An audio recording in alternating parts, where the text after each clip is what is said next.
Hi everyone, welcome to my YouTube channel. आज हम Supreme Court series के part 2 में आगे बढ़ेंगे, जहां हम समझेंगे वो पॉइंट्स जो एग्जाम में सुप्रीम कोर्ट से बार-बार पूछे जाते हैं। और इसी पार्ट 2 सीरीज के साथ सुप्रीम कोर्ट टॉपिक अपना फिनिश होगा और लास्ट में हम इसके एमसीक्यू को डिस्कस करेंगे। दोस्तों, जो हमारा पिछला लेक्चर रहा है, उसमें हमने डिस्कस किया था आर्टिकल 125 के बारे में, जिसमें थी salary and other allowances pensions of जजेस। ठीक है ना? न्यायाधीशों के वेतन, अन्य भत्ते और पेंशन, इसके बारे में हमने डिस्कस किया था। तो अब हम आज बात करेंगे आर्टिकल 126 के बारे में। अनुच्छेद 126 क्या कहता है? देखिए दोस्तों, जो हमारा आर्टिकल 126 है, वो बात करता है कार्यकारी मुख्य न्यायाधीश के बारे में, एक्टिंग चीफ जस्टिस के बारे में ये बात करता है। अब क्या होता है एक्टिंग चीफ जस्टिस या कार्यकारी मुख्य न्यायाधीश? तो देखिए, जब हमारे जो भारत के मुख्य न्यायाधीश होते हैं, यानी जो हमारे चीफ जस्टिस होते हैं, उनकी सीट खाली हो, वैकेंट हो, पद रिक्त हो, या वो अनुपस्थित हो, एब्सेंस हो वो, या किसी भी अन्य कारण से वो अपने कर्तव्यों का पालन करने में असमर्थ हो, यानी unable to perform the duties of his office. So ऐसी स्थिति में such one of the other जजेस of the court as the president may appoint for the purpose shall perform the duties of this post. मतलब, तो जब वो असमर्थ है अपने कार्यों को कर पाने में, तब न्यायालय के अन्य न्यायाधीशों में से एक न्यायाधीश जिसे राष्ट्रपति इस कार्य के लिए नियुक्त करते हैं, वह उनके कर्तव्यों का निर्वहन करता है। कहने का मतलब है, जो कार्यकारी यानी एक्टिंग चीफ जस्टिस होता है, वो हमारे जो मुख्य न्यायमूर्ति होते हैं, चीफ जस्टिस ऑफ इंडिया होते हैं, उन्हीं के स्थान पर आते हैं। और ऐसा क्यों होता है?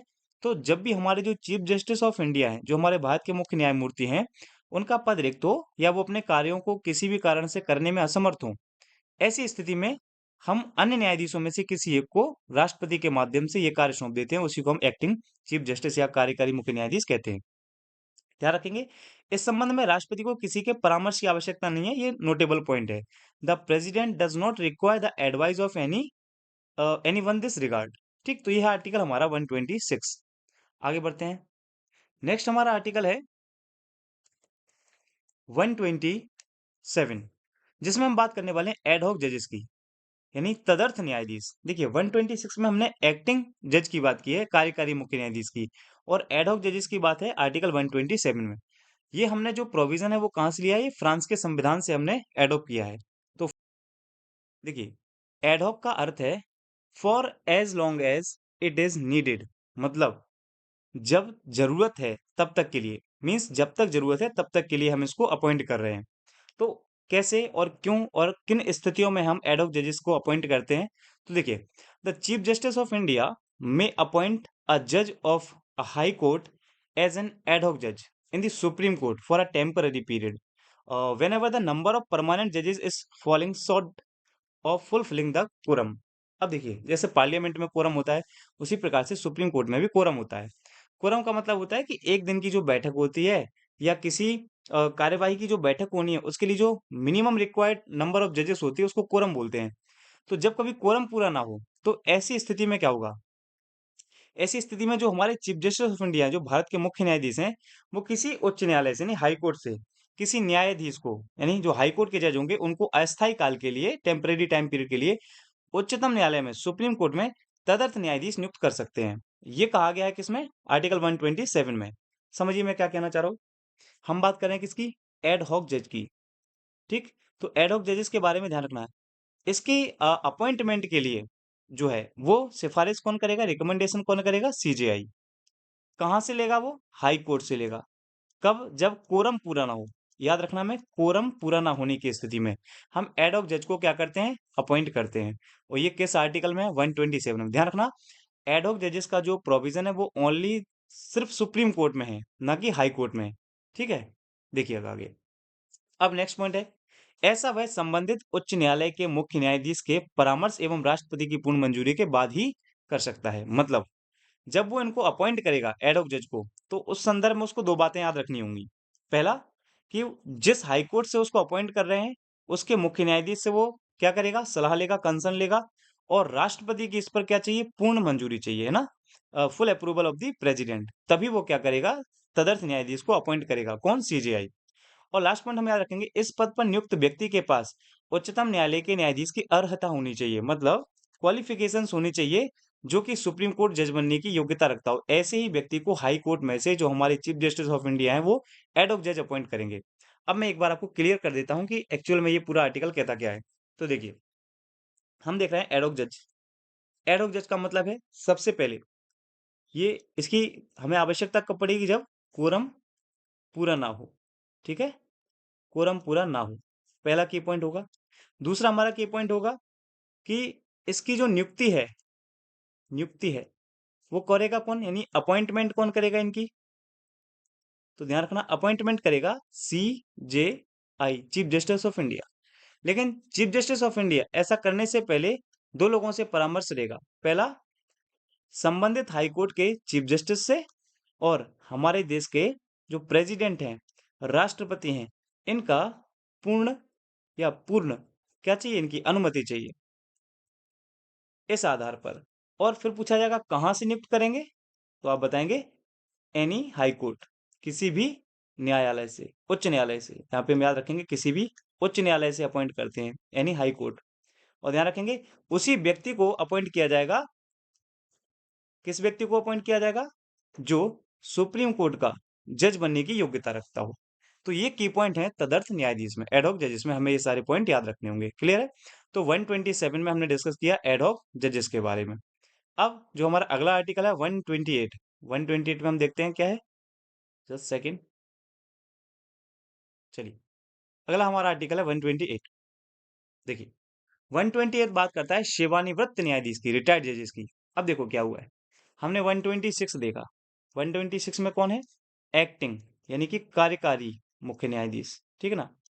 127 में कौन था, तदर्थ न्यायाधीश, एडहॉक जजेस, तदर्थ न्यायाधीश।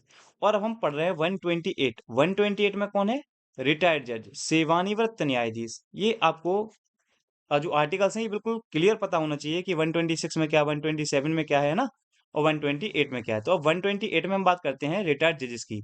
अब इनकी हमें रिक्वायरमेंट क्यों होती है, देखो किसी भी समय जब भारत का मुख्य न्यायाधीश उच्चतम न्यायालय या उच्च न्यायालय के सेवानिवृत्त न्यायाधीश से अल्पकाल के लिए उच्चतम न्यायालय में कार्य करने का अनुरोध कर सकता है। ठीक है? लेकिन मुख्य न्यायाधीश ऐसे संबंधित व्यक्ति एवं राष्ट्रपति की पूर्व अनुमति के बाद ही कर सकता है। सेम एडहॉक जजेस जैसा है, ध्यान रखेंगे किसी भी समय। बेसिकली ये कहते हैं कि जब कार्य अधिकता होता है, वर्कलोड ज्यादा होता है सुप्रीम कोर्ट में, तब ये स्टेप उठाया जाता है। इसमें क्या करता है सुप्रीम कोर्ट का जो चीफ जस्टिस है, चीफ जस्टिस ऑफ इंडिया है, वो क्या करते हैं, या तो उच्चतम न्यायालय के यानी कि सुप्रीम कोर्ट के, या हाई कोर्ट के जितने भी रिटायर्ड जज हैं, यानी कि जितने भी सेवानिवृत्त न्यायाधीश हैं, रिटायर्ड जज हैं, उनको क्या कर सकता है, शॉर्ट टाइम के लिए, शॉर्ट टाइम के लिए यानी अल्पकाल के लिए क्या करेगा, अपॉइंट करेगा, शॉर्ट टाइम पीरियड के लिए अपॉइंट करेगा। कहां पर, सुप्रीम कोर्ट में। ऐसे जजेस को हम बोलते हैं रिटायर्ड जजेस, जिनका जो डिस्क्रिप्शन है वो आर्टिकल 128 में मिलता है। लेकिन जब वो इनको अपॉइंट कर रहा होगा CJI शॉर्ट टाइम के लिए रिटायर्ड जजेस को, तो इसमें दो बातें याद रखना है। क्या, एक तो जो रिलेटेड पर्सन है ना, with the prior permission of the person and concern the president, तो संबंधित व्यक्ति और राष्ट्रपति की पूर्व अनुमति लेना ही पड़ेगा, तब सेवानिवृत्त न्यायाधीशों की जो है अपॉइंटमेंट होती है। कहां पर, सुप्रीम कोर्ट में। ये है हमारा आर्टिकल 128। अब इसमें एक नोटेबल पॉइंट और रहेगा 128 में, जैसे हम जो हमारे एडहॉक जजेस थे उनको लाइक एज कंसर्न कर रहे थे हम सुप्रीम कोर्ट का जज, लेकिन यहाँ पे ऐसा नहीं होगा। देखिए ऐसा न्यायाधीश राष्ट्रपति द्वारा निर्धारित भत्तों का उपभोग करते हैं, यानी जब हम ऐसे व्यक्तियों को न्यायाधीश बनाएंगे तो उनका जो वेतन भत्ता होगा वो राष्ट्रपति निर्धारित करता है। दूसरा, वह उच्चतम न्यायालय के अन्य न्यायाधीशों की तरह न्याय निर्णय शक्ति विशेषाधिकारों का अधिकारी होगा, किंतु उसे, ये की पॉइंट यहाँ पर, उच्चतम न्यायालय का न्यायाधीश नहीं माना जाएगा। जबकि जो हमारे तदर्थ न्यायाधीश थे उनको अन्य न्यायाधीशों की तरह ही कंसीडर किया जा रहा था। मतलब he is entitled to education. इसमें जो कहा गया है वो देखिएगा, कहता है जो पावर है, प्रिविलेजेस हैं लाइक अदर जजेस of the supreme Court, but he is not considered be a जज of supreme court. Where is, जब हमने देखा था कि जो एडहॉक जजेस हैं, he is treated as a जज लाइक अदर जजेस ऑफ सुप्रीम कोर्ट। तो जो तदर्थ न्यायाधीश थे उनको तो हम कह रहे थे कि वो सुप्रीम कोर्ट के न्यायाधीशों के समान होंगे, लेकिन जो सेवानिवृत्त न्यायाधीश हैं यानी रिटायर्ड जजेस हैं उनको ऐसा कंसीडर नहीं किया जाएगा। ये पॉइंट हमें यहाँ पे याद रखना है। अब ये आर्टिकल हमारा 130, 130, जो सुप्रीम कोर्ट के स्थान के बारे में बात करता है, location of the supreme court. देखिए मुख्य न्यायाधीश जो है वो राष्ट्रपति की पूर्व अनुमति से सुप्रीम कोर्ट की बैठक दिल्ली के अतिरिक्त अन्य स्थानों पर भी कर सकते हैं। सामान्यतः कहाँ होती है बैठक, दिल्ली में। लेकिन दिल्ली के अतिरिक्त भी मुख्य न्यायाधीश के पास ये पावर है, लेकिन राष्ट्रपति की पूर्व अनुमति के बाद, कि वो दिल्ली के अतिरिक्त अन्य स्थानों पर भी सुनवाई कर सकते हैं। तो लिखा, the chief justice can hold meeting of the supreme court at place other than Delhi with the prior permission of the president. Clear है? इस तरह की दो बैठकें अभी तक हो चुकी हैं, एक बार हैदराबाद में और एक बार श्रीनगर में। तो ये आर्टिकल 130 हुआ। यहाँ जनरल प्रोविजन जो है हमारे, वो आर्टिकल के फिनिश होते हैं। अब यहाँ से आता है हमारे सुप्रीम कोर्ट का क्षेत्राधिकार, ज्यूरिसडिक्शन एरिया, जहां पर अन्य जो बीच के आर्टिकल्स बचे हुए हैं वो कवर हो जाएंगे। तो अब उसको हम स्टार्ट करते हैं, देखिएगा। सबसे पहले हम देखते हैं कि सुप्रीम कोर्ट के कार्य क्या हैं, इसी में सारी चीजें कवर हो जाएंगी। तो बेसिकली सुप्रीम कोर्ट के हम 6 कार्यों को डिवाइड करते हैं, और कुछ जो बचे रहेंगे वो हम अदर पावर्स में उनको देख लेंगे। जैसे एक होता है ओरिजिनल ज्यूरिसडिक्शन, मूल क्षेत्राधिकार। दूसरा होता है एक्स्ट्रा ऑर्डिनरी ओरिजिनल ज्यूरिसडिक्शन, यानी असाधारण मूल क्षेत्राधिकार, इन्हीं को बोलते हैं हम न्यायाधीश, रिट भी बोलते हैं। थर्ड है अपीलिएट ज्यूरिसडिक्शन, यानी कि अपीलीय क्षेत्राधिकार। फोर्थ है एडवाइजरी ज्यूरिसडिक्शन, यानी कि सलाहकारी क्षेत्राधिकार। पांचवा है कोर्ट ऑफ रिकॉर्ड, वो अभिलेख न्यायालय का भी काम करता है। और छठवा है पावर ऑफ जुडिशियल रिव्यू, न्यायिक समीक्षा की शक्ति। ये सुप्रीम कोर्ट के कार्य हैं, और इनके अलावा भी जो बच जाते हैं उनको हम अदर पावर में कंटिन्यू करेंगे। तो सबसे पहले हम बात करते हैं ओरिजिनल ज्यूरिसडिक्शन के बारे में। देखिए दोस्तों, जब हम ओरिजिनल ज्यूरिसडिक्शन की बात करते हैं, तो यहाँ पे हमें याद रखना होगा, जो हमारा मूल क्षेत्राधिकार है, इसके अंतर्गत क्या होता है। तो ऐसे विवाद जो केंद्र और राज्य, या राज्य और राज्यों के बीच में हो, ध्यान रखना, केंद्र वर्सेस राज्य और राज्य वर्सेस राज्य, यानी सेंटर वर्सेस स्टेट और स्टेट वर्सेस स्टेट, अगर कोई डिस्प्यूट है तो उसको सेटल कौन करेगा? Supreme court. यानी ऐसे सारे मामले सुप्रीम कोर्ट के मूल क्षेत्राधिकार के अंतर्गत आते हैं। इसमें क्या होता है? Jurisdiction under which the supreme Court directly hears a case is called its original jurisdiction, यानी ऐसा क्षेत्राधिकार जिसके तहत वह किसी मामले की सीधी सुनवाई करता है, उसको उसका प्रारंभिक या मूल क्षेत्राधिकार कहते हैं। और ये दो प्रकार का हुआ दोस्तों, एब्सोल्यूट ओरिजिनल ज्यूरिसडिक्शन और कनकरेंट ओरिजिनल ज्यूरिसडिक्शन, समवर्ती प्रारंभिक क्षेत्राधिकार। तो अब इसको हम समझते हैं कि ये क्या है। देखिए, पहला है जो हमारा आत्यंतिक एब्सोल्यूट, इसकी जो है चर्चा आर्टिकल 131 में होती है, अनुच्छेद 131। ये क्या कहता है? इसमें जब सेंटर वर्सेस वन और अदर स्टेट हों, यानी एक साइड हो हमारा भारत सरकार, और उसके विवाद में दूसरी तरफ एक या अधिक राज्य हों, या एक तरफ हो सेंटर वर्सेस एनी स्टेट, और states one side, state on one side and one or more state on other side. अब देखिए उसको समझिए क्या कह रहा है। पहले में सिंपली बोला है कि एक साइड केंद्र और एक साइड राज्य, वो एक भी हो सकता है या अधिक भी राज्य हो सकते हैं। मान लीजिए एक साइड है भारत सरकार, और एक साइड मान लो 3 राज्य उसके विरोध में है, लाइक एमपी, यूपी, महाराष्ट्र, ऐसे, या एक ही स्टेट उसके अपोजिशन में हो। सेकंड पॉइंट कह रहा है कि केंद्र वर्सेस एनी स्टेट हो, यानी केंद्र बनाम कोई राज्य हो, या और स्टेट ऑन वन साइड, एक राज्य एक तरफ, and one or more state on other side, दो या दो से अधिक राज्य दूसरी साइड हो। ऐसे मामलों का भी निपटारा कहां पर आएगा? आत्यंतिक प्रारंभिक क्षेत्राधिकार में। और तीसरा कह रहा है दो या अधिक राज्यों के बीच।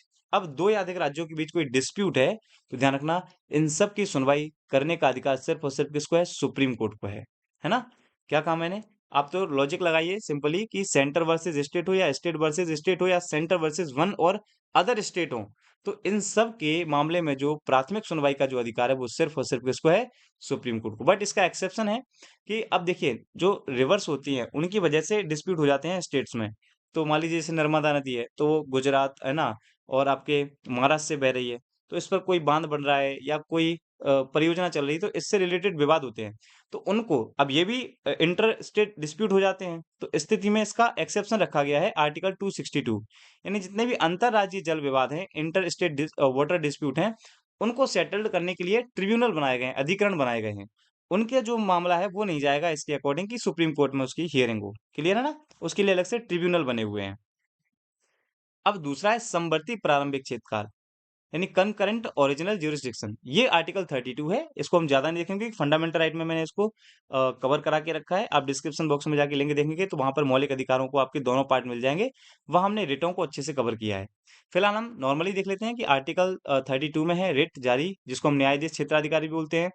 अ, मौलिक अधिकारों के उल्लंघन होने पर ये जारी होते हैं। आर्टिकल 32 कहते हैं सुप्रीम कोर्ट, और 226 कहते हैं हाई कोर्ट रेट जारी करता है। रेट जो है वो 5 प्रकार की होती हैं, जिनमें हैबियस कॉर्पस, बंदी प्रत्यक्षीकरण, यानी कि, और मैंडेमस, यानी कि परमादेश, को वारंटो, अधिकार परीक्षा, प्रोहिबिशन, प्रतिषेध, और सर्ट्योररी, यानी कि उत्प्रेषण। ये 5 रेट जारी करता है हमारा सुप्रीम कोर्ट और हाई कोर्ट। तो इनको डिटेल में आप फंडामेंटल राइट वाले टॉपिक में देख सकते हैं। इसकी जो लिंक है मैं आई बटन में भी उपलब्ध करा दूंगा आपको। तो नेक्स्ट ये अपना हुआ मूल क्षेत्राधिकार। तो ध्यान रखना है मूल क्षेत्राधिकार सुप्रीम कोर्ट का कैसा क्षेत्राधिकार है, कैसा ज्यूरिसडिक्शन है, जिसकी सुनवाई करने का अधिकार डायरेक्ट सिर्फ और सिर्फ सुप्रीम कोर्ट को हो। और इसमें आते हैं सेंटर वर्सेस स्टेट और state versus state dispute. Clear है? नेक्स्ट सेकंड है अपीलेट ज्यूरिसडिक्शन, जहां अपील करते हैं। तो ध्यान रखना जो हमारा सुप्रीम कोर्ट है वो अपील करने का सबसे उच्चतम और अंतिम न्यायालय है। यानी highest and final court appeal का जो है इंडिया में वो सुप्रीम कोर्ट है। यानी डिस्ट्रिक्ट कोर्ट से आपको न्याय नहीं मिलता है तो आप हाई कोर्ट में अपील कर सकते हो, और हाई कोर्ट से अगर आपको न्याय नहीं मिलता है तो आप सुप्रीम कोर्ट में अपील कर सकते हो, लेकिन सुप्रीम कोर्ट फाइनल है, इसके ऊपर कुछ नहीं है। तो यही इसमें बोला गया है कि सुप्रीम कोर्ट जो है वो फाइनल क्या है, आपका अपीलेट कोर्ट है इन इंडिया। अब अपील क्षेत्राधिकार जो है, अपीलेट ज्यूरिसडिक्शन है, उसको चार भागों में डिवाइड करके पढ़ते हैं। यानी किन किन मामलों में अपील होती है। तो आर्टिकल 132 कहता है संवैधानिक मामलों में अपील, यानी कॉन्स्टिट्यूशनल मैटर्स में क्या करना है, अपील।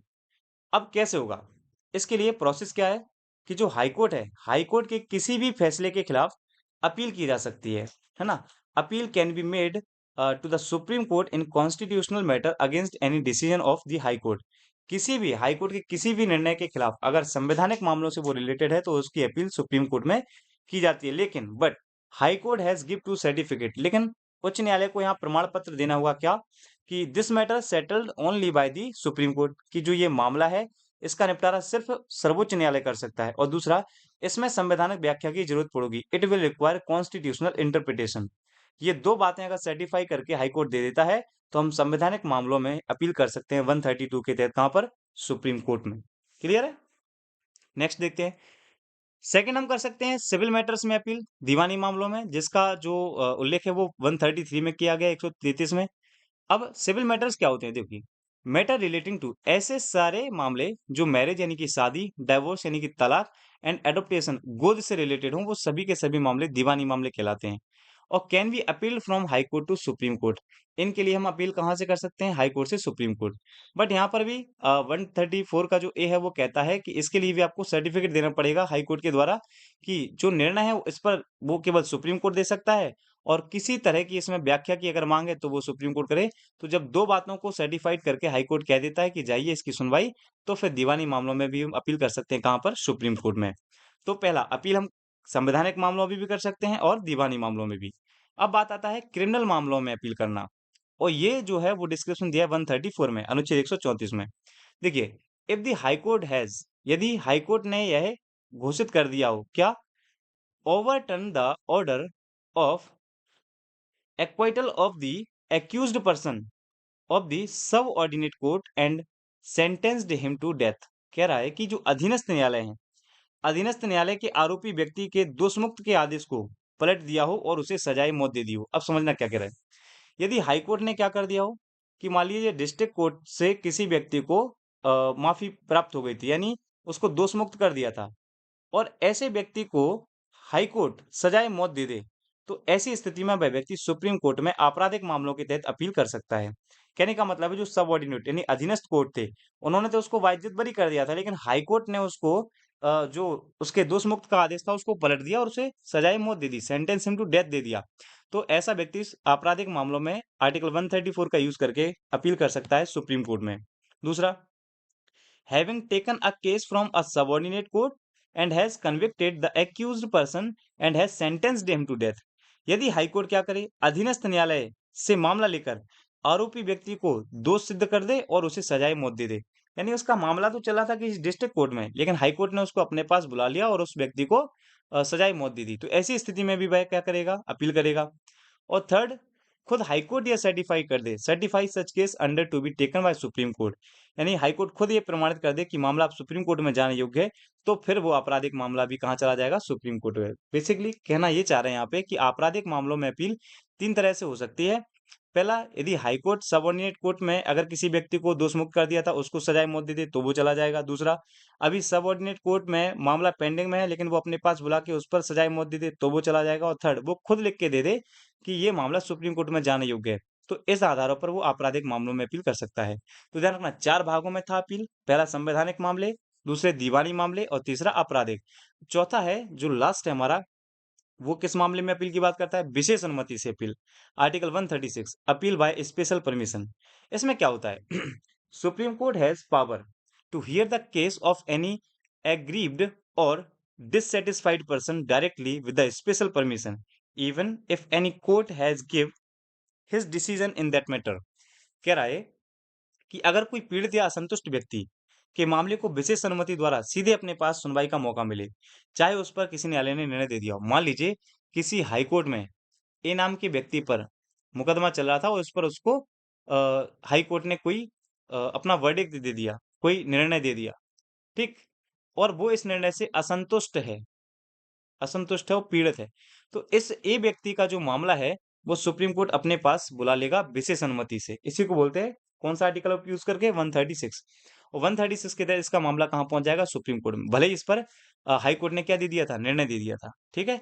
लेकिन इसका भी अपवाद है सैन्य अदालत, जो हमारी मिलिट्री कोर्ट्स होते हैं वो इसके अपवाद हैं। लेकिन इसके लिए दोस्तों शर्त है कुछ, कि ऐसा कब कर सकता है सुप्रीम कोर्ट? तो पहली शर्त है कि अगर वो मामला संवैधानिक व्याख्या रखता हो, यानी कि जिस मामले पर उस व्यक्ति का केस था, वो कॉन्स्टिट्यूशनल इंटरप्रिटेशन की डिमांड रखता हो। दूसरा, ये क्लियर हो कि हाँ, उस व्यक्ति के साथ जस्ट इनजस्टिस हुआ है, यानी अन्याय हुआ है, ऐसी ही स्थिति में होगा। और ध्यान रखना, ये एक सुप्रीम कोर्ट की हम कह सकते हैं डिस्क्रिशनरी पावर है, विवेकाधीन शक्ति है, जो उसके विवेक पर निर्भर करती है। ये सारी बातें आपको दोस्तों याद रखनी है। क्लियर है ना? चलिए नेक्स्ट। और अब जो अगला क्षेत्राधिकार है वो है सलाहकार क्षेत्राधिकार। सलाहकार पहले हमने देखा कौन कौन सा क्षेत्राधिकार? मूल क्षेत्राधिकार। देखिए दोस्तों, समझते रहना। फिर हमने पढ़ा अपीलीय क्षेत्राधिकार, और अब हम तीसरा पढ़ रहे हैं सलाहकारी क्षेत्राधिकार, एडवाइजरी ज्यूरिसडिक्शन। 143 में आपको देखने को मिलेगा ये। President has right to take advice opinion from Supreme court, यानी राष्ट्रपति को यह अधिकार होगा कि वह सुप्रीम कोर्ट से एडवाइस, सलाह या उसका मशवरा ले। लेकिन जो दो तरह के मामलों पर जो है वो क्या ले सकता है? ओपिनियन ले सकता है सुप्रीम कोर्ट का। कौन? राष्ट्रपति। पहला, यदि कोई मैटर वो है वो पब्लिक मैटर हो, यानी सार्वजनिक महत्व का विषय हो, तो इस पर सुप्रीम कोर्ट जो है वो बाध्य है, बाउंड है अपना सलाह देने के लिए। फिर दूसरा, अगर संवैधानिक संधि यानी कि कॉन्स्टिट्यूशनल ट्रीटी और कोई एग्रीमेंट है, समझौता है, उससे संबंधित कोई विवाद है, तो उस पर भी राष्ट्रपति सुप्रीम कोर्ट से सलाह मांगेगा और सुप्रीम कोर्ट सलाह देने के लिए बाध्य है। लेकिन ध्यान रखना, सुप्रीम कोर्ट द्वारा दी गई सलाह राष्ट्रपति मानने के लिए बाध्य नहीं है। प्रेसिडेंट इज नॉट बाउंड, है ना? तो ये बातें याद रखनी है। सलाहकारी क्षेत्राधिकार आपको याद रखना है किस आर्टिकल में? 143 में है। देता कौन है सलाह? सुप्रीम कोर्ट देता है। किसको देता है? राष्ट्रपति को देता है। किन मामलों में? दो मामलों में।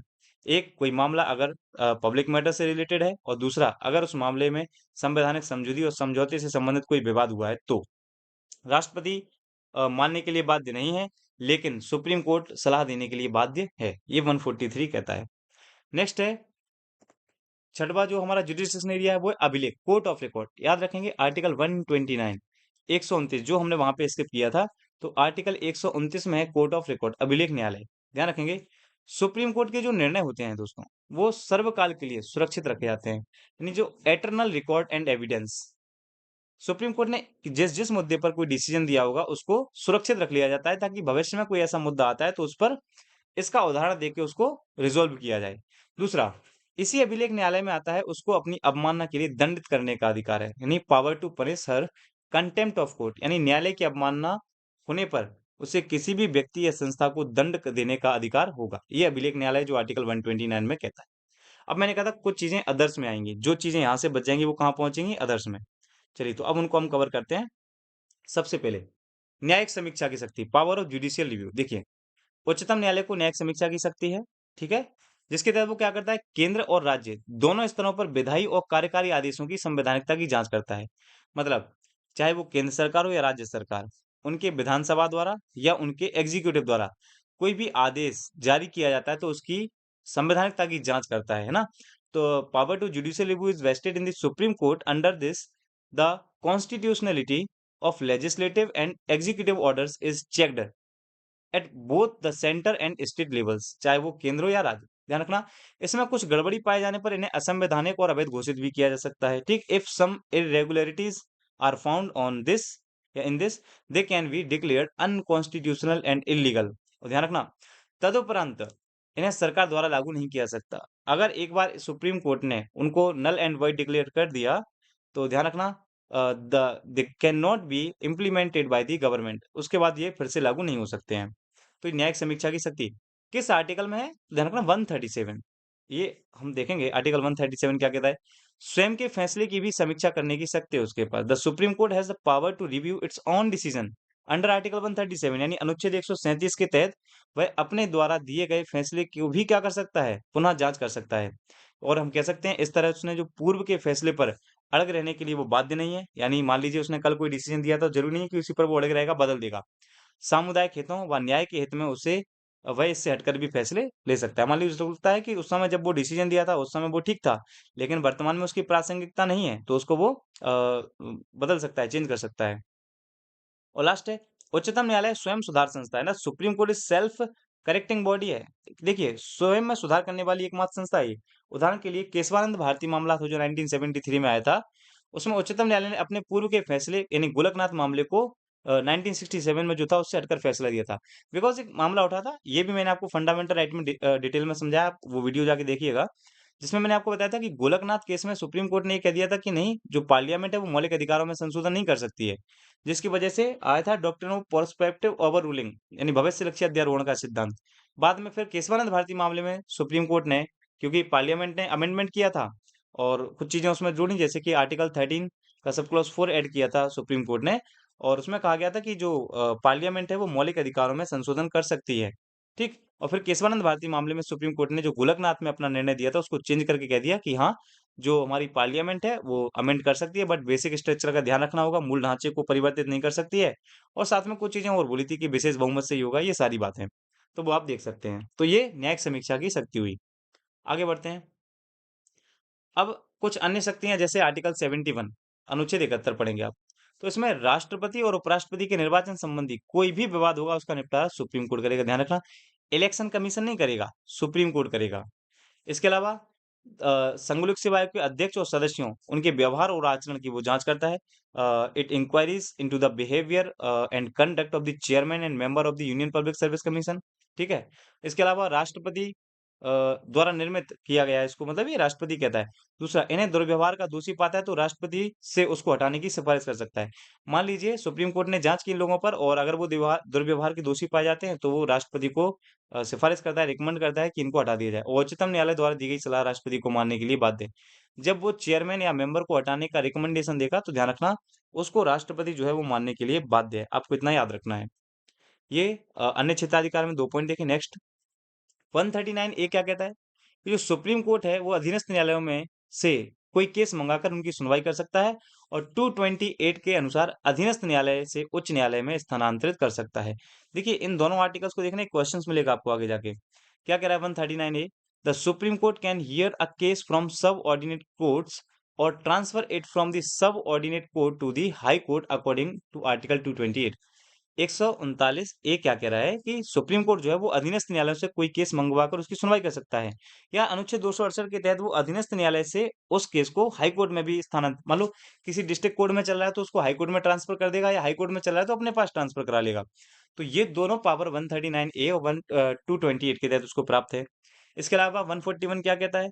सुप्रीम कोर्ट की विधियां भारत के सभी न्यायालयों के लिए बाध्य होंगी, अंडरलाइन करने वाला पॉइंट है। The laws of the supreme Court shall be binding on all courts in the Indian territory, ठीक है ना। दूसरा, ये संविधान का नेक्स्ट पॉइंट जो है, यह संविधान का इकलौता व्याख्याता है। It is the sole interpreter of the constitution. दूसरा, इसे न्यायिक अधीक्षण की शक्ति प्राप्त है। It has the power to judicial superintendence and has control over the activities of all courts and tribunals in the country. इसके जो है वो देश के सभी न्यायालयों और पंचायतों पर उसका नियंत्रण है। ये सुप्रीम कोर्ट बड़ी पावर है। नेक्स्ट आगे देखेंगे। 138 कहता है कि जो संसद है वो सुप्रीम कोर्ट के अधिकार क्षेत्र में वृद्धि कर सकती है। ध्यान रखना दोस्तों, यहाँ पे लिखा है इनहेंसमेंट, डिक्रीज तो कर ही नहीं सकती है। सुप्रीम कोर्ट के पावर्स को, अधिकार क्षेत्र को संसद कम नहीं कर सकती, वृद्धि कर सकती है, आर्टिकल 138 कहता है।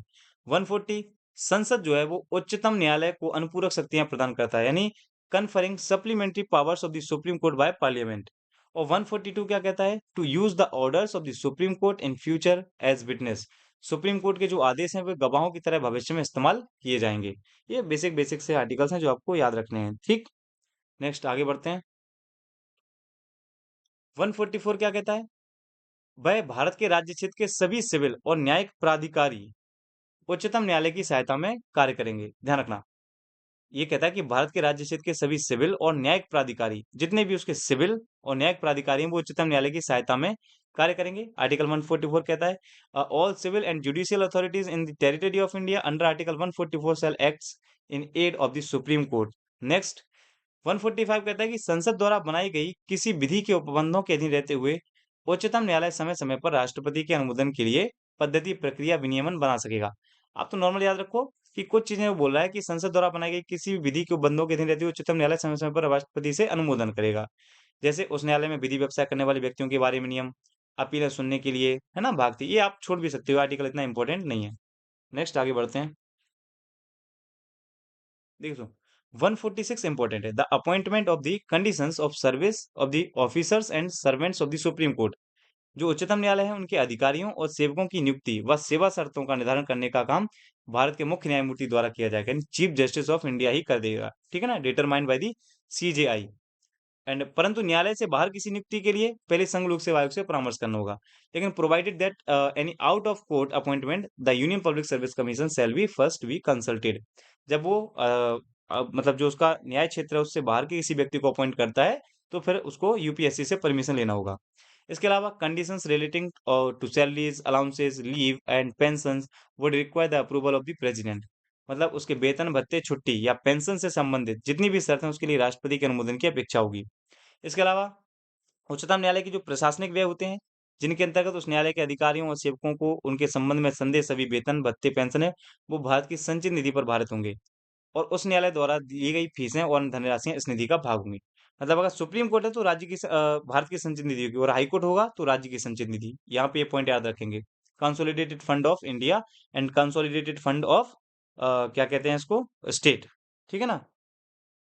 नेक्स्ट 147 अनुच्छेद 147 भारतीय संविधान और अन्य कानूनों की व्याख्या करने के लिए सर्वोच्च न्यायालय को शक्ति देता है, ठीक है ना। भारत के सर्वोच्च न्यायालय में केवल तदर्थ न्यायाधीशों की नियुक्ति की जा सकती है, अतिरिक्त न्यायाधीशों की नहीं। कह रहा है empower the supreme court of India to interpret the constitution of India and others law. मतलब भारतीय संविधान और कानून की व्याख्या करेगा। इसके अलावा जो ओनली एडॉक जजेस can be appointed in the supreme court of India, no additional जजेस। अतिरिक्त न्यायाधीशों की अपॉइंटमेंट नहीं होती है, केवल और केवल किसकी होती है, तो आप बताएंगे तदर्थ न्यायाधीशों की अपॉइंटमेंट होती है। ये 147 कहता है। तो यहाँ सुप्रीम कोर्ट से रिलेटेड जितने भी हमारा डिटेल एक्सप्लेनेशन था वो फिनिश हुआ। अब हम जल्दी से कुछ क्वेश्चंस को अटेम्प्ट करते हैं। तो पहला क्वेश्चन देखिएगा। तो पहला लेक्चर और आज का लेक्चर दोनों मिला के एक क्वेश्चंस हैं जो हमको सॉल्व करने हैं।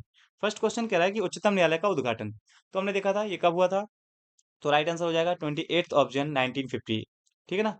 अगला क्वेश्चन है जो भारत के सर्वोच्च न्यायालय की स्थापना हुई है वो किसके द्वारा हुई है, तो ध्यान रखना इसमें बच्चे क्या करते हैं, भारत सरकार अधिनियम 1935 लगा देंगे, मतलब 1953 लगा देंगे या 1947 का एक्ट। लेकिन ध्यान रखेंगे हमने आपको बताया था कि जो 1935 का एक्ट है ना, उसके द्वारा 1937 में स्थापना हुई थी किसकी, फेडरल कोर्ट की, फेडरल कोर्ट की स्थापना हुई थी। जबकि 26 जनवरी 1950 को जब हमारा संविधान लागू हुआ उसके बाद आया हमारा सर्वोच्च न्यायालय। तो सर्वोच्च न्यायालय बेसिकली संविधान लागू होने के बाद आया। तो राइट आंसर क्या हो जाए इसका, बाय द इंडियन कॉन्स्टिट्यूशन, संविधान के द्वारा। नेक्स्ट हमारा क्वेश्चन है भारत में उच्चतम न्यायालय के न्यायाधीशों की संख्या में वृद्धि करने की शक्ति किसमें निहित है, the power to increase the number of जजेस in the supreme court of India is vested in. अब याद करिए इसको हमने बहुत डिटेल में देखा था वहां पर। वैसे राइट आंसर क्या है उसका, option number B, the Parliament. Parliament के पास ये अधिकार होता है, 124 आप पढ़ेंगे उसमें ये बताया गया है। नेक्स्ट हमारा क्वेश्चन है भारत के जो सर्वोच्च न्यायालय है उनके न्यायाधीशों की नियुक्ति कौन करता है, तो देखिए सर्वोच्च न्यायालय के न्यायाधीशों की नियुक्ति कौन करता है, हम सब जानते हैं राष्ट्रपति करता है, प्रेसिडेंट करता है। तो उसका राइट आंसर क्या हो जाएगा, राष्ट्रपति। नेक्स्ट क्वेश्चन, सर्वोच्च न्यायालय न्यायाधीश के जो न्यायाधीश है वो अपना पद किसको त्याग कर सकते हैं, तो हमने बताया था आपको कि जो अपना वो राष्ट्रपति को रेजाइनेशन देते हैं अपना, है ना, रिजाइन किसको करते हैं, राष्ट्रपति को देते हैं। आर्टिकल 124 का सब क्लोज 2A पढ़ोगे उसमें मैंने आपको बताया था ये। नेक्स्ट है उच्चतम न्यायालय के न्यायाधीश किस प्रकार हटाए जा सकते हैं। अब देखिए मुख्य न्यायाधीश के इच्छा अनुसार, राष्ट्रपति द्वारा, राष्ट्रपति द्वारा सुप्रीम कोर्ट के मुख्य न्यायाधीश की सिफारिश पर, या राष्ट्रपति के द्वारा संसद। तो हमने पढ़ा था पार्लियामेंट। मैंने बताया था आपको कि जो लोकसभा है उसमें 100 मेंबर और अगर राज्यसभा है तो उसमें 50 मेंबर का जो है सिग्नेचर चाहिए, फिर पूरी प्रोसेस होती है। तो इसका राइट आंसर क्या हो जाएगा, option number D. Next question, अब जो न्यायाधीश जांच अधिनियम की यहाँ पर बात की गई है कि जो 1968 के अनुसार कौन सा इनमें से जो स्टेटमेंट है वो सही है। तो देखिए, न्यायाधीश जांच अधिनियम 1968 के अनुसार भारत के उच्चतम न्यायालय के किसी न्यायाधीश पर महाभियोग चलाने के प्रस्ताव को लोकसभा के अध्यक्ष द्वारा अस्वीकार नहीं किया जा सकता। ये स्टेटमेंट गलत हो गया। मैंने आपको बताया था कि अध्यक्ष और सभापति इसको स्वीकार अस्वीकार दोनों कर सकते हैं, जबकि इसमें लिखा है स्वीकार नहीं किया जा सकता। द मोशन टू इम्पीच अ जज of the supreme court of India can not be rejected by the speaker of Lok Sabha as per the जजेस इंक्वायरी एक्ट 1968। ये स्टेटमेंट पूरी तरह से बकवास गलत है। नेक्स्ट स्टेटमेंट है जो हम पढ़े, क्या लिखा है कि भारत का संविधान यह परिभाषित करता है और ब्यौरे देता है कि क्या क्या भारत के उच्चतम न्यायालय के न्यायाधीशों के अक्षम और सिद्ध कदाचार को गठित करता है। कह रहा है the constitution of India defines and gives detail of what constitutes incapacity and proved misbehaviour of the जजेस of the supreme court of India. ये भी नहीं, उसमें सिंपली लिखा है कि अक्षमता या कदाचार के आधार पर हटाया जाएगा। उसके बारे में डिटेल एक्सप्लेनेशन है ही नहीं। हमने एक ही वर्ड लिखा था, केवल दो आधारों पर हटाया जाता है, साबित कदाचार या अक्षमता इनकैपेसिटी। थर्ड है जो, वो कहता है भारत के उच्चतम न्यायालय के न्यायाधीशों के महाभियोग की प्रक्रिया के ब्यौरे न्यायाधीश जांच अधिनियम 1968 में दिए गए हैं। अब ये स्टेटमेंट हमारा सही है बिल्कुल, कि जजेस को कैसे हटाया जाएगा उसके लिए 1968 में दिया है, तो ये स्टेटमेंट अपना करेक्ट है। फोर कह रहा है यदि किसी न्यायाधीश के महाभियोग के प्रस्ताव को मतदान हेतु लिया जाता है तो विधि द्वारा अपेक्षित है कि यह प्रस्ताव संसद के प्रत्येक सदन द्वारा समर्थित हो और सदन की कुल सदस्य संख्या के बहुमत द्वारा संसद के उस सदन के कुल उपस्थिति और मत देने वाले सदस्यों के कम से कम दो तिहाई। ये स्टेटमेंट बिल्कुल सही है। ठीक है ना? तो तीसरा और चौथा स्टेटमेंट सही है, तो इसलिए ऑप्शन हमारा करेक्ट क्या हो जाएगा इसमें, ऑप्शन नंबर सी। ये ध्यान रखना है। नेक्स्ट हमारा क्वेश्चन, सर्वोच्च न्यायालय के जो सेवानिवृत्ति की आयु वो इसमें पूछी गई है। हम सब जानते हैं ये 65 ईयर है, 65 वर्ष। ये याद रखना है आपको। नेक्स्ट नेक्स्ट पूछा गया कि जो उच्चतम न्यायालय के न्यायाधीशों के वेतन भत्तों का निर्धारण कौन करता है। हमने अभी देखा था, पार्लियामेंट करती है, संसद द्वारा इसका निर्धारण किया जाता है। नेक्स्ट क्वेश्चन है, भारत के उच्चतम न्यायालय की स्वायत्तता की रक्षा है, तो यानी जो की ऑटोनॉमी है ऑफ द सुप्रीम कोर्ट, उसके लिए क्या क्या सेफ गार्ड है। तो इसमें आपको बताना है कि विच ऑप्शन इज करेक्ट। ठीक है, कौन से कथन सही है। उच्चतम न्यायालय के न्यायाधीशों की नियुक्ति करते समय भारत के राष्ट्रपति को भारत के मुख्य न्यायाधीश से विचार विमर्श करना होगा। ये ऑप्शन करेक्ट है बिल्कुल। नेक्स्ट, उच्चतम न्यायालय के न्यायाधीशों को केवल भारत के मुख्य न्यायाधीश द्वारा हटाया जा सकता है। अब देखिए यहाँ पे जो कह रहा है ना कि उच्चतम न्यायालय के न्यायाधीशों को केवल भारत के मुख्य न्यायाधीश नहीं, प्रेसिडेंट द्वारा हटाया जाता है, ये स्टेटमेंट गलत है। द जजेस of supreme court can be removed by the chief justice of India only, नहीं, प्रेसिडेंट, इसलिए स्टेटमेंट कैसा हो जाएगा, गलत, पहला सही है। थर्ड, न्यायाधीशों का जो वेतन है वो भारत की संचित निधि पर आरोपित होता है, जिस पर विधानमंडल अपना मत नहीं देता था, बिल्कुल सही है। थर्ड, बिल्कुल, द सैलरीज ऑफ जजेस are charged on the Consolidated Fund of India to which the legislature does not have to vote, सही है ये। और थर्ड है, भारत के उच्चतम न्यायालय के अफसरों और कर्मचारियों की सभी नियुक्तियां सरकार द्वारा भारत के मुख्य न्यायाधीश के विचार, ये स्टेटमेंट गलत है। ठीक है, तो ऑप्शन पहला और तीसरा ये ऑप्शन नंबर ए में है, करेक्ट आंसर क्या हो जाएगा इसका, ए। नेक्स्ट है, कह रहा है कि जो संसद है, संसद भारत के उच्चतम न्यायालय की, ये हिंदी में ही है, अधिकारिता को विस्तारित नहीं कर सकती है, और क्योंकि उसकी अधिकारिता वही है जो संविधान में प्रदान है। दूसरा, उच्चतम न्यायालय और उच्च न्यायालय के अधिकारी और सेवक संबद्ध मुख्य न्यायमूर्ति द्वारा नियुक्त किए जाते हैं और न्यायालयों का प्रशासनिक व्यय भारत की संचित निधि पर भारित होता है। तो देखिए इसका ऑप्शन हो जाएगा ना ही एक और ना ही दो, क्योंकि संसद भारत के उच्चतम न्यायालय की अधिकारिता को विस्तारित कर सकता है, तो स्टेटमेंट गलत हो गया, अभी पढ़ा था कि वो एक्सपेंशन कर सकता है। और दूसरा, उच्चतम न्यायालय उच्च न्यायालयों के अधिकारी और सेवक संबद्ध मुख्य न्यायमूर्ति द्वारा किए जाते हैं और अन्य न्यायालयों को, जबकि ये कहा था कि उच्चतम न्यायालय अपने ही न्यायालय के लोगों को नियुक्त करेगा, तो सेकंड स्टेटमेंट भी इनकरेक्ट है। ठीक, नेक्स्ट अगला क्वेश्चन है, भारत के जो सर्वोच्च न्यायालय हैं के जो कार्यवाहक मुख्य न्यायाधीश हैं, उनकी नियुक्ति कौन करते हैं, एक्टिंग चीफ जस्टिस की पूछ रहा है यहाँ पे। तो राइट आंसर क्या हो जाएगा यहाँ पे, मैंने आपको बताया था प्रेसिडेंट करते हैं, कौन करते हैं, राष्ट्रपति। नेक्स्ट आगे बढ़ते हैं। नेक्स्ट क्वेश्चन है, भारत के जो सर्वोच्च न्यायालय निम्नलिखित में से किस प्रकार के न्यायाधीशों की नियुक्ति करते हैं सर्वोच्च न्यायालय। तो देखिए अभी हमने पढ़ा था, उसमें कहा गया था कि अतिरिक्त न्यायाधीश की नियुक्ति नहीं होती है, किसकी होती है, सिर्फ और सिर्फ तदर्थ न्यायाधीश की। यानी यहाँ पे हमारा राइट ऑप्शन क्या हो जाएगा, इसमें हमारा राइट ऑप्शन हो जाएगा ऑप्शन नंबर ए, जहाँ पे क्या है, ओनली ओनली तदर्थ न्यायाधीश, ना कि अतिरिक्त न्यायाधीश। Option number A is correct. भारतीय संविधान में तदर्थ न्यायाधीशों की नियुक्ति का प्रावधान किया गया है, सर्वोच्च न्यायालय में, उच्च न्यायालय में अभी हमने देखा है कहाँ किया गया है, सुप्रीम कोर्ट में किया गया है। नेक्स्ट क्वेश्चन, उच्चतम न्यायालय में संविधान के निर्वचन से संबंधित मामले की सुनवाई करने के लिए न्यायाधीशों की संख्या कम से कम। तो मैंने आपको बताया कॉन्स्टिट्यूशनल जो बेंच होती है उसमें मिनिमम 5 जजेस होने चाहिए, 5 जज होने ही चाहिए उसमें, तब वो सुनवाई होती है उसमें। नेक्स्ट है, केंद्र और राज्यों के बीच होने वाले विवादों का निर्णय करने की भारत के उच्चतम न्यायालय की शक्ति किसके अंतर्गत है? The power of the supreme court of India to decide dispute between the centre and state falls under its. मैंने आपको बताया था ये किसमें आते हैं? ओरिजिनल ज्यूरिसडिक्शन में, यानी कि जो मूल क्षेत्राधिकार होते हैं उसमें ये आते हैं। नेक्स्ट क्वेश्चन, निम्नलिखित में से कौन उच्चतम न्यायालय की आरंभिक अधिकारता में आते हैं? भारत सरकार तथा एक या अधिक राज्यों के बीच विवाद, संसद के किसी भी सदन या राज्य विधानमंडल में हुए चुनाव पर विवाद, ये गलत है। भारत सरकार या किसी संघ राज्य क्षेत्र के बीच का विवाद, ये गलत है। दो या अधिक राज्यों के बीच विवाद, तो पहला और चौथा इसमें सही है, तो option number C is correct हो जाएगा यहाँ पे। ठीक है, नेक्स्ट क्वेश्चन, ये पूछा गया कि जो मूल ढांचे का सिद्धांत है वो किस केस में दिया गया? तो मूल ढांचे का सिद्धांत हमने देखा था कि जो मूल ढांचे का सिद्धांत है, बुनियादी ढांचा, ये दिया है केशवानंद भारती केस में। केशवानंद भारती केस इसका राइट आंसर हो जाएगा। नेक्स्ट क्वेश्चन, संविधान की व्याख्या से संबंधित सभी विवाद सर्वोच्च न्यायालय के पास जाए जाते हैं। तो हमने देखा था कि जब कॉन्स्टिट्यूशनल इंटरप्रिटेशन की आवश्यकता होती है तो ये अपील के जरिए जाते हैं। ठीक है ना, पढ़ा था वहां पे संवैधानिक मामलों में अपील, अपीलिएट कोर्ट आएगा इसमें। नेक्स्ट क्वेश्चन, निम्नलिखित कथनों पर विचार कीजिए और बताइए कि इनमें से कौन से सही है। Which of the following statement and state which one of the them is correct? Supreme court of India has only original jurisdiction.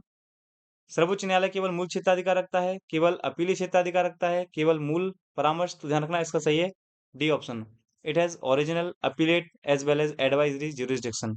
सभी उसके पास अधिकार प्राप्त होते हैं ये। नेक्स्ट, भारतीय संविधान का कौन सा अनुच्छेद संवैधानिक विवाद में सर्वोच्च न्यायालय के अपीली क्षेत्राधिकार से संबंधित है?